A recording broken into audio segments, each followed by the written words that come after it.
So I have with me this afternoon Dr. Mark Herbert, infectious disease specialist with Mount Carmel Medical Group. He sees COVID patients, told me he's seen COVID patients yesterday. Wanted him to give you a little perspective of what he is seeing, what they're seeing in the hospital. This is my fifth stop today. I'm traveling around a good part of Ohio today. Just came from Youngstown, really just trying to talk to the people of the state of Ohio about exactly what is going on, where we are with the battle against the virus. I had our team pull a sheet. You won't be able to read it, but you kind of get the idea of counties basically in the Columbus area, central Ohio. Just actually 2 pages of this. But as I looked through here, every county, 2 pages of counties, every county is at least 3 times the high incident level of the CDC. So every county is at least in the 300s. We have some counties.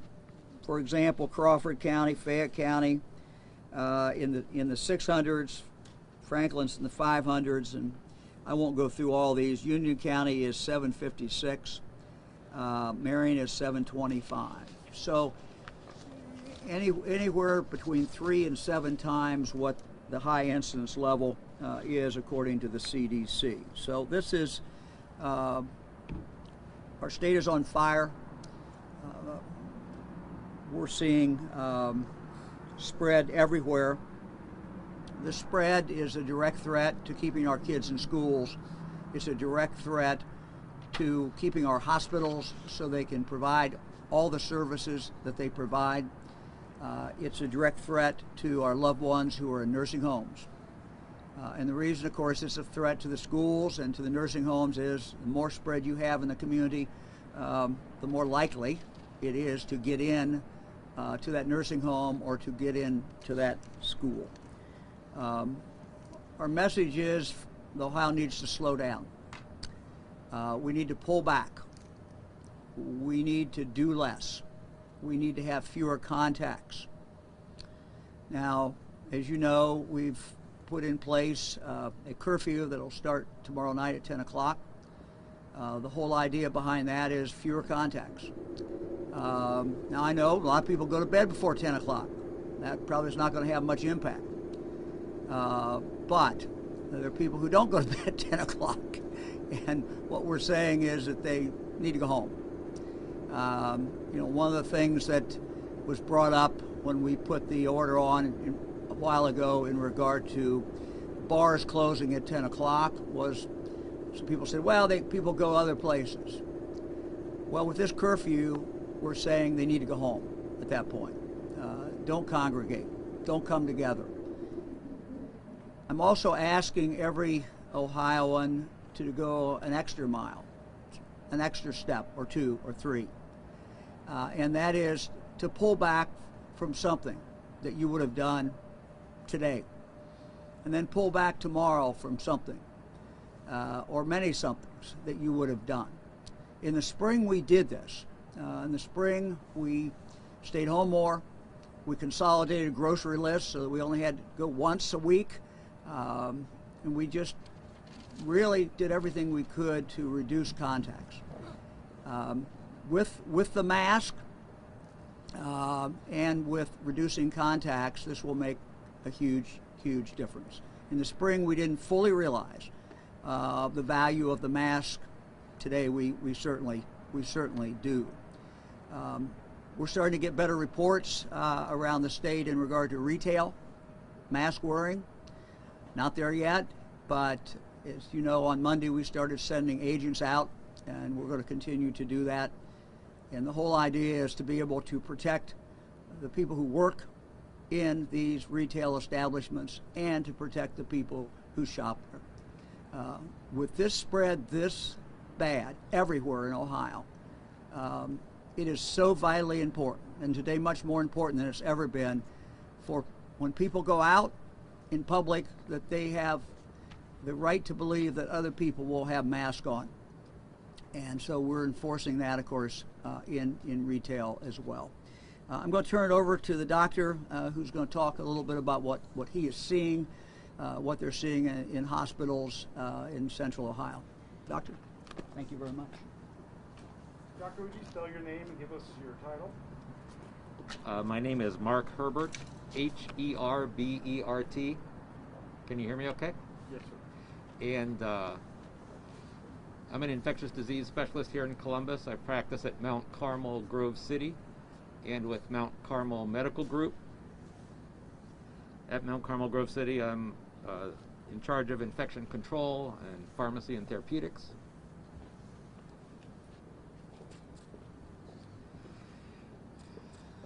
Thank you, Governor, for having me here today.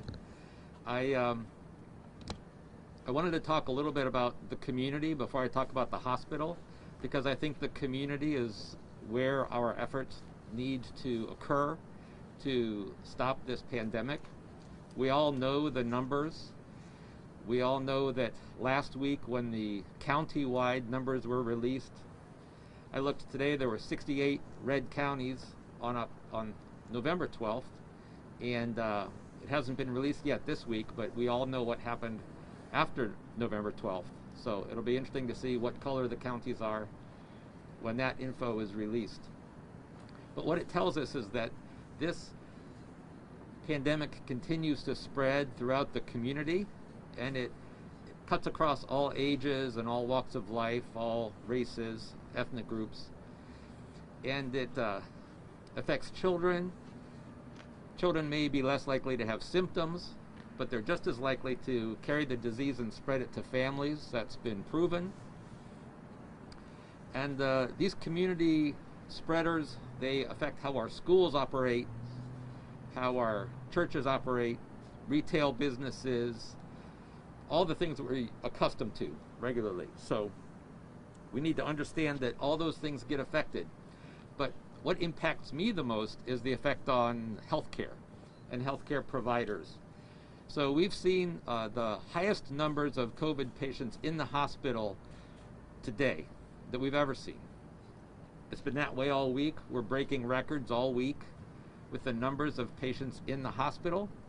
We're breaking records every day with the number of tests we're performing at our outpatient centers, the number of tests that are being performed by our hospital lab, breaking records. This has had a profound effect on everyone. What we are now starting to see is we're starting to see the profound effect it has on healthcare workers. We're reaching our peak numbers of healthcare workers who are quarantined, as well as healthcare workers who are infected with the virus. And this is impacting our ability to provide patient care, because we now have numerous healthcare workers who are unavailable for work. When we saw peaks of infection in the spring and the summer, they were localized, primarily metropolitan areas across the country. There were hot spots, and it was easy to draw people from areas that were not as heavily impacted to do work. For example, in New York, when they had a big problem, they were able to draw people from other parts of the country. Unfortunately, we don't have hot spots anymore. We have a hot country. We can't draw bodies to work from anywhere else. Everyone is suffering equally. So we have to make do with what we have.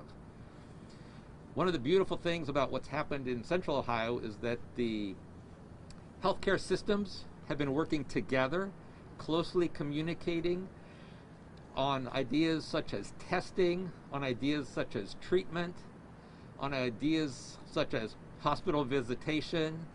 The Columbus Central Ohio hospitals stopped doing hospital visitation as of today again because of the concerns about the pandemic and the possible spread among everyone in the hospital, visitors, patients, staff. It's a concern because what we know is the community numbers fall behind the hospital numbers, perhaps by 2 or 3 weeks. When we see patients coming into the hospital, they often will have a test that's 10 days old. They'll have symptoms that are 14 days past. So when they arrive to see us, they've already been positive perhaps for 10 to 14 days. That concerns me greatly, knowing how on the weekend we peaked. In 2 or 3 weeks, when I say on the weekend we peaked, we not only peaked in the community, we peaked in the hospital. So when those community numbers translate into hospital numbers in 2 or 3 weeks, I kind of shudder to imagine what type of healthcare we're going to be providing. Now I'll say that the hospitals work all together on surge capacity, work together with the Central Ohio Trauma Group, which is an excellent group that brings all the community members together. And I'm hopeful that those efforts will allow us to provide the best care for everyone who needs it.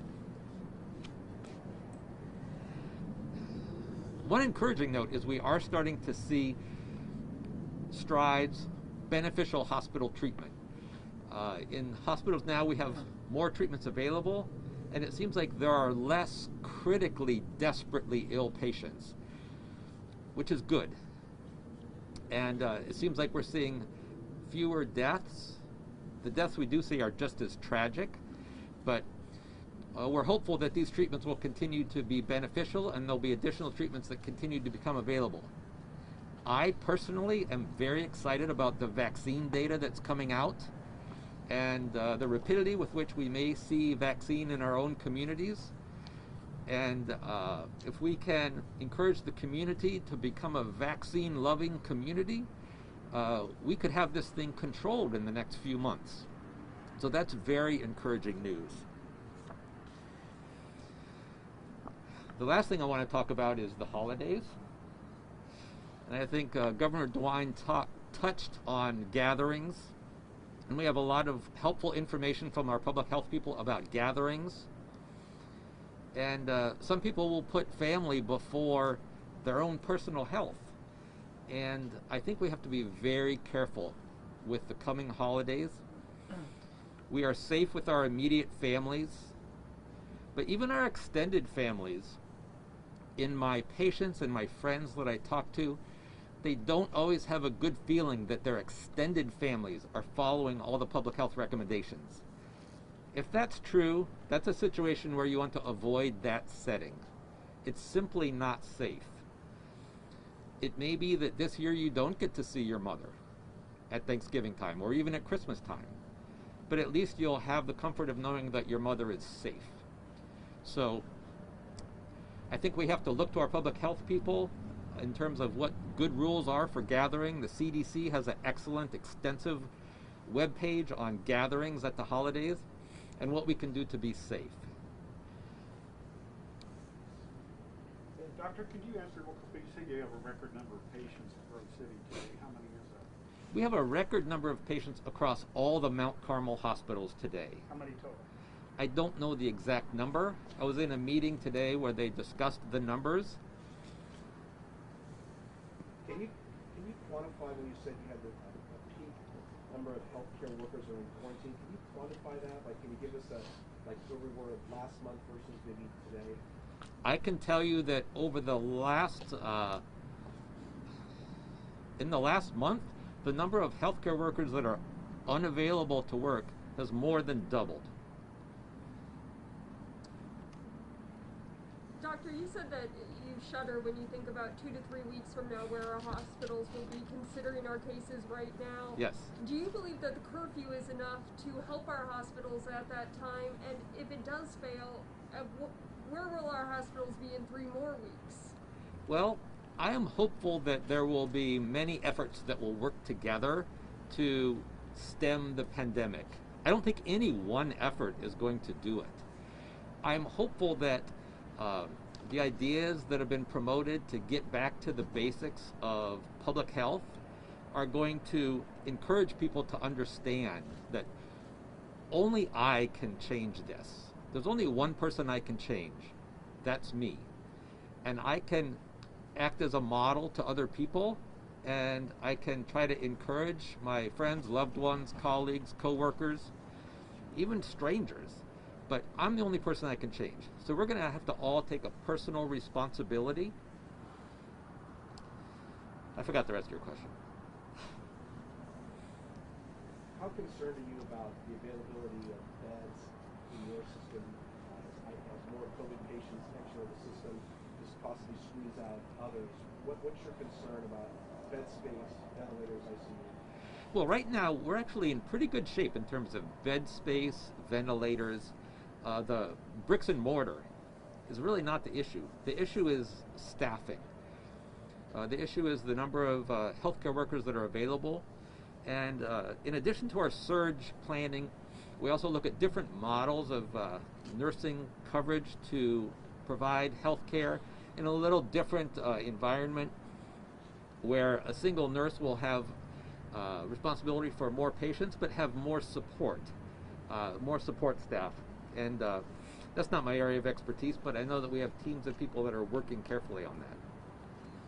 Doctor, right now the curfew is from 10 p.m. to 5 a.m. It goes into effect on Thursday. And I tried to ask the governor about this yesterday, but to make the biggest dent into this pandemic, wouldn't it make more sense to do something during the day than at night when most people are sleeping? Well, I think there are many ways that we could make a bigger dent. And I think it's very difficult to try to introduce this back to the general public in a way that will be acceptable. So I see this as happening in a stepwise fashion. I don't want to say what would be better or what would be worse, but I think we all know we have to do more. So we're starting to do more, and I hope that it sends the right message to the community that we need to do more. Doctor, when it comes to the holidays, I saw a headline that said if you're planning a big Thanksgiving, plan a small Christmas funeral. Is that the severity of the situation that we're looking at? Well, certainly in the hospital, we have seen situations where gatherings have led to clusters of illness among families, among churchgoers, among concerts. So if you have a gathering that is not a safe gathering, you may very well have a cluster of infections that will follow. Governor, you may. Sure. Thank you, Doctor. Thanks, Doctor. Today, the House has just passed Bill 621, which would make all businesses essential businesses, more or less. As you know, both houses are considering ways to limit the order issuing ability of your administration, the health department. Are these bills dead on arrival on your desk? This is certainly not the right time to be trying to diminish public health in the state of Ohio. This is a direct attack on public health. It's a direct attack on the safety of the people of the state of Ohio. It's very sad. It's very, very sad. I started this morning with, and I know Doctor sees a lot of COVID patients, and he's got stories. I started this morning with Dr. Kevin Sherrod in Greene County, and he told some stories about people who've quote recovered from the COVID. One person he talked about who was athletic, young, I think in his 30s, got permanent damage from the COVID. So we don't often, we count up the deaths. They're tragic. We count up the hospitalizations, but the people who recover, who have long-term challenges, problems. I've been told by several doctors, in some cases, we don't really know what the long-term ramifications are. So this is the most serious health crisis in this state in 100 years. And for members of the state legislature to pick this time to say, oh no, we can't do certain things. We can't protect the people of the state of Ohio is just horribly misguided. No signature then? You would not sign those certain things? Just to confirm. You need the confirmation? Governor, just to follow up, Governor. Well, absolutely. I'm sorry. You all. Governor, could you talk? You all have watched me give press conferences before, so yeah. Could you talk a little bit about the week you've had politically? The president suggested you should have a primary challenger. There were some right-to-life groups that said they're withdrawing their support. You've just addressed the opposition from a lot of Republican lawmakers. I guess a two-part question. Given all that, what are your expectations that you might have a primary challenger? And if you did, what would you say to the people who supported you in 2018, especially your Republican base, who might be having a change of heart given their concerns about Well, first of all, let me make it real clear. I'm not spending much time thinking about politics at this point. We have a pandemic to deal with.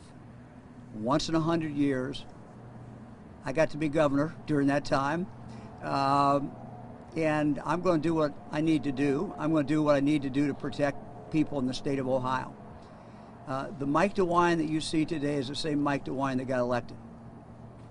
I am pro-life. I'm completely pro-life. And that means I worry about the child before it's born, and I worry about the 80-year-old who's in a nursing home who might get COVID. And I worry about anybody else in the state of Ohio who might get COVID. And I've heard enough horrendous, gut-wrenching, god-awful stories about people as they're dying, not surrounded by family. So I think I'm consistent. I'm not worried about politics. I'm not worried about primary or no primary. Races for governor are always hotly contested in Ohio. That's fine. They should be. Always hotly contested. So my focus is on protecting jobs, protecting health, protecting lives. Everything we do every single day is focused on that. And that's what we're going to continue to do. How did the president's tweet affect you? What do you read into that in terms of what that means for your Look, I have no idea. I have had a very good relationship, have a good relationship with the President of the United States. I value that. He's been very helpful. I was his chair in Ohio. We did pretty well. He did well. 8% victory. So, that relationship will continue. Governor, I'd like to talk to you about the curfew. After the 21 days, is there a certain number that you're looking at to lift the curfew? And last week you said Thursday you would decide whether or not to close gyms and restaurants and so forth. What changed? Because you didn't do it. What changed? Yeah, good question. What changed? We said we were certainly looking at restaurants and bars. First of all, I heard from a lot of people who work in restaurants. Everybody's got a story, and people, single mom, others who depend on that. What I do every day and what my team does is constantly ask the question, what can we do? How can we impact this? How can we slow this virus down? How can we slow this spread down? And spent a lot of time thinking about it and working on it and really came up with the idea that a curfew had a more holistic approach, kept the idea of shared sacrifice better, and also would have more impact, we thought. And when you couple that with the other things we've done, if you go back and just within the last week, we have said we will start enforcing the mask mandate in retail. We are doing that. We have agents out right today. We are going to do that. We're going to protect people in retail establishments. Second, we've said that you can continue to have weddings and funerals. Would not in any way want to interfere with those ceremonies, those very, very sacred things, but that the reception afterwards, the dinner afterwards, the luncheon afterwards has to follow basically the same protocols that we've had in place for a long time in regard to restaurants. We added to that yesterday, of course, the upcoming curfew from 10 o'clock at night, 5 in the morning. Again, really aimed at getting people home, getting them home and not allowing that spread to occur. And in addition to that, I'm asking people specifically, and they're going around to as I said, this is the 5th stop. I go from here to Cincinnati. But asking every region of the state, every citizen of the state of Ohio, do something every single day to slow this virus. And what you can do is wear a mask wherever you go, but also pull back. We've got to slow down. We don't want to shut down, but we've got to slow down. We got to pull back. We've got to have fewer contacts. And by reducing contacts by 20%, if we would do that and every Ohio citizen would do that, we would make a huge, huge difference. So as the doctor said, look, it's not one thing. We've always known, and we've always said, it's what individual Ohioans do.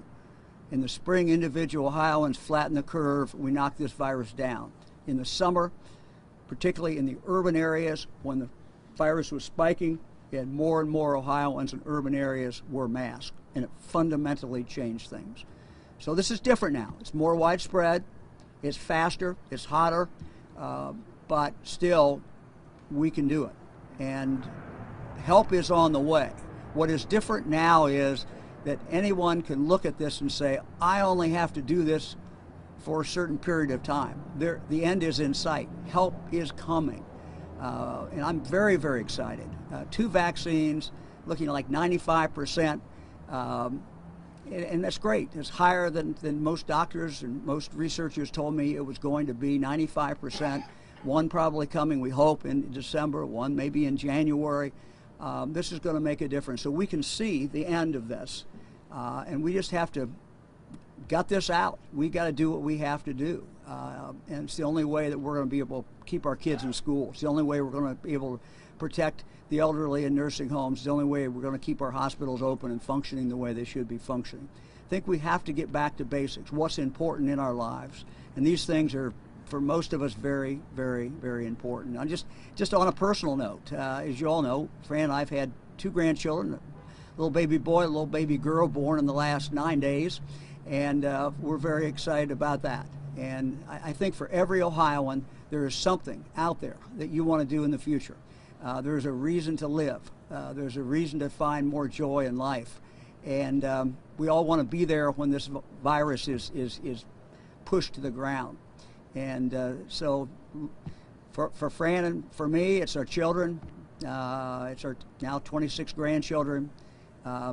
Bring us great joy. Everybody's got great joy. So what we need to do is just look at the end game. That is the end game. Getting through this and being able to continue on, live our lives, and enjoy life. In terms of what has to happen in terms of what's going to lift the curfew, is there a number that we need to reach after that 21 days? I think it's always, every morning, I look at a lot of data, and it's not just one thing. It's not just one thing. How are we doing in our hospitals? What are the trend lines?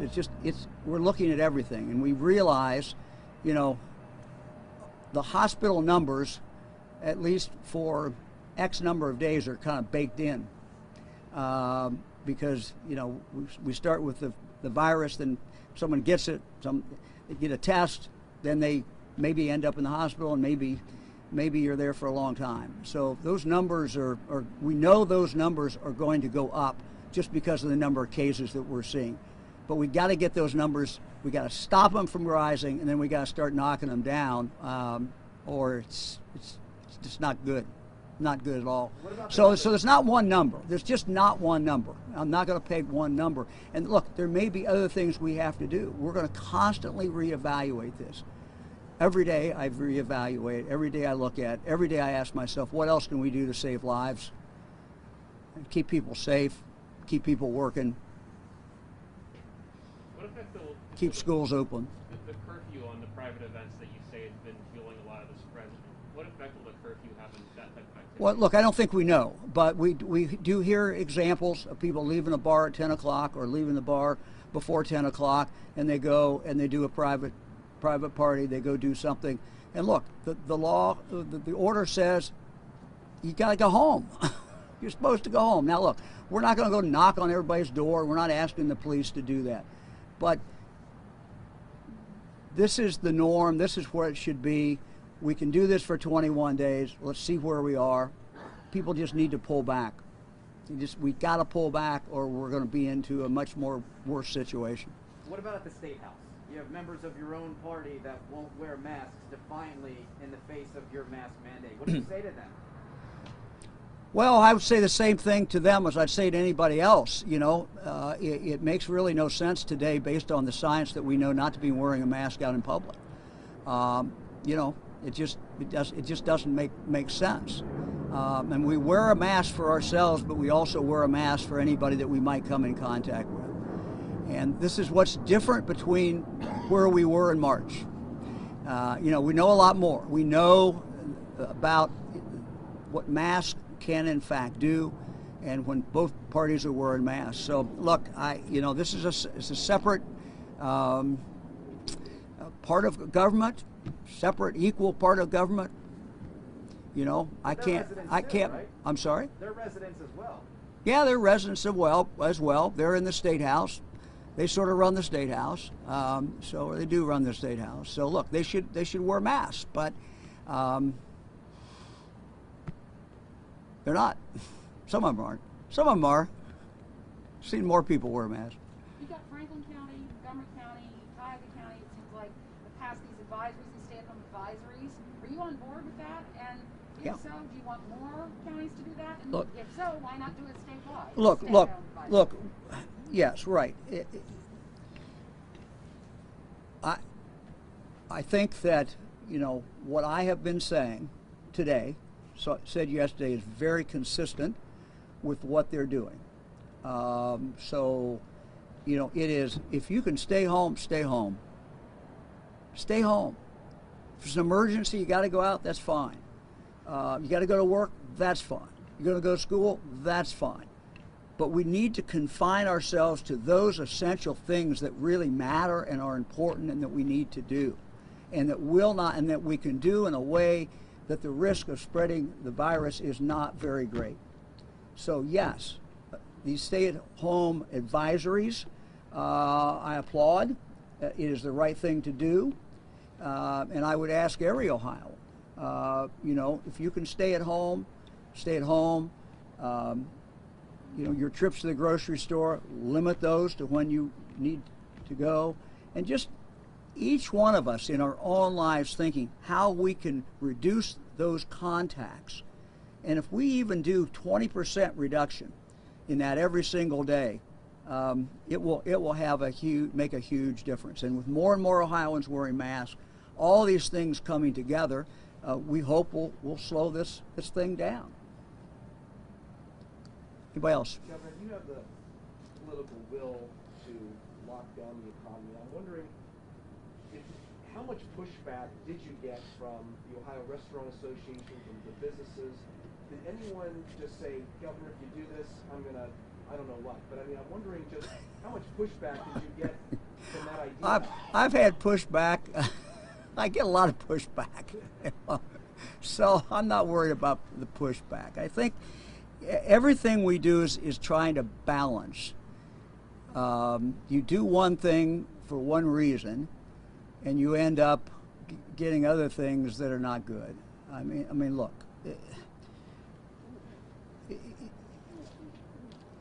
I was impacted by individuals who I talked to, or individuals who emailed me or texted me who I got to make a living. This is my job. I got a child at home. I'm a single mom. I'm this. I'm that. But ultimately, I have to make those decisions, and I have to, based on talking to doctors, talking to a lot of different people, try to balance that and try to figure out how to do it. And it seemed to me that going with the option of the curfew, which was universal, I know it's been reported several times as a business curfew. It is not a business curfew. It is a curfew.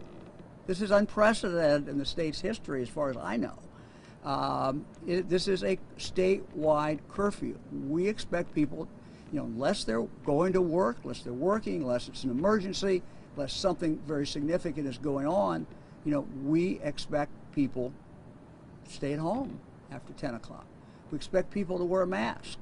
We expect them when they go into retail to wear a mask. And if we all do these things, we can make a difference. So, look, I mean, look at this decision. I got people on one side saying you haven't done enough, others saying you've done too much. I've got a legislature that's trying to pass bills to strip the health director of her power. I mean, this is just.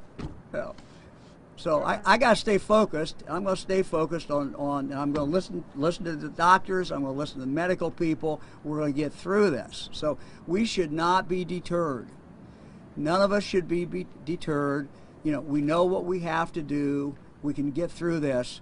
The sun's coming out, and spring will be here, and we're going to get the immunity we need, and this is going to be in our rearview mirror. So. Governor, do you deny you were looking at a business closure or business? I'm sorry? Do you deny you were looking at a possible business curfew? No, I never talked. I don't know even what you mean by that. What we may be parsing words here. What we talked about, everything I've done has been transparent. So the week before we said, look, we're looking at this, at a closure of restaurants, and we're looking at a possible closure of bars. We ended up developing something we thought was better, and that was a universal curfew. All I'm saying is that describing it as a business curfew is not, in my opinion, accurate, because it's more than a business curfew. That's all I'm saying, Randy. It's more than a business curfew. It's not just at business, it's at people. It's a curfew. That's all. Have you finalized your Thanksgiving plans yet? No, Fran's got that. So, it's not going to be what we would normally do. I mean, we normally gather, the whole family gathers together in one room, and everybody brings dishes, and we eat, and we have a good time, and we spend all day and have fun all weekend. So it's not going to be that at all. We've got 2 new grandbabies, and saw one of them last night. Going to see the other one. Should be home, I hope, by the time I get home, and we'll wear a mask and go down and at a distance take a look. And it's not what we want. We want to be picking up babies, and we want to be doing what we normally do, but we just can't do it now. And so, but I'll give you the when Fran sets up the Thanksgiving order, I'll let everybody know. So. You've come out and recognized Joe Biden as the president-elect of the United States, but it appears that the president is not going along with the peaceful transition of power. How detrimental is it to the American people as far as the health and safety of them amidst this pandemic? Well, it would appear that Biden has had a group of people advising him in regard to the pandemic. People who would appear to be very good, just as the president's had very good people around him. All I really said was a couple things, and this came from an interview on Sunday. And I said, look, we should trust the systems. We should trust the court system. We should trust the election system. By and large, they both work exceedingly well. We do it well in this country. We've done it for a long time. If the president wants to go into court, the president has every right to go into court. People should stop complaining about it. He has every right to go into court. The courts are open, and prove whatever case he has. On the other hand, it would appear certainly that Joe Biden is the president-elect, and in all likelihood he's going to be the next president, and so things should move forward in regard to that. That's about all I said. Is there any problem though with him not getting these briefings to implement his plans once he gets office, as far as a vaccine is concerned? Well, I'm not close enough to know that. I think he should get all the briefings that he can get. you know, he should have briefings, absolutely, as the president-elect. Again, president has a right to go into court, and, you know, look, there's a system on the elections. Things happen on certain days. Winners are certified. All of these things are going to happen, and they're happening in an orderly way. And we just need to, I guess, say to everybody, just kind of, you know, sit back, let the court system do what it does. It does it very well. It's a great finder of fact and finder of truth. It's what we have.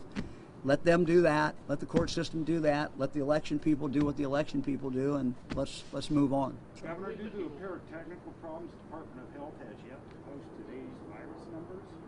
Do you know how many new cases we have today, since they're not online? I've been in the air, Randy, so I haven't seen that. Nobody's briefed you on the numbers? Well, what about the numbers? Well, the Department of Health has not been able to post them, apparently due to some kind of technical problem. And we were wondering if you've been informed. Well, yes, I was informed, but I'm not in. I don't know. You know, technical problems are out of my expertise, Randy. So. Right, but I think somebody would have picked up the phone and said. Randy, I just talked. I have talked to my staff, and my staff has kept me informed. So you know the number? I don't know a number right now. You don't know what today's case number is? No, I don't memorize numbers. What? What time do you typically see that? It usually comes out, I don't know, 12:30, 1 o'clock, something like that. That's when you learn of it. It's normally 2 o'clock online. Yeah, I see it. I see it usually an hour or so before you all see it. Okay.